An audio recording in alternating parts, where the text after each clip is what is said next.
Sementara itu, Saudara, untuk mengantisipasi penyebaran wabah virus corona di lingkungan Lembaga Permasyarakatan Lapas Kelas 2 Lambaru, Banda Aceh, melakukan penyemprotan cairan disinfektan di seluruh blok yang dihuni oleh 638 warga binaan.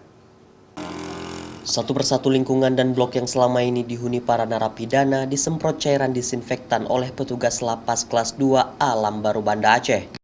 Penyemprotan ini dilakukan guna mencegah mewabahnya virus corona di lingkungan lapas. Selain melakukan penyemprotan, warga binaan juga mengikuti sosialisasi penerapan protokol kesehatan di lapas. Mereka juga menerapkan disiplin olahraga dan berjemur untuk meningkatkan imunitas tubuh dalam menangkal penyebaran COVID-19.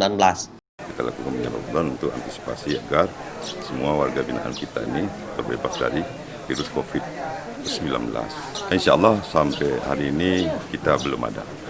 Cuman kadang-kadang kita ini rame ya, rata-rata juga warga binaan yang ada di UPT lain di kabupaten, kalau yang sakit berat itu rata-rata dirujuk ke Rumah Sakit Umum Banda Aceh.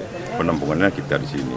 Pihak lapas juga meningkatkan proteksi dari luar dengan cara melarang pengunjung masuk ke dalam lapas, karena hingga saat ini belum ada kasus positif COVID-19 di lapas ini. Raja Umar, Kompas TV, Banda Aceh.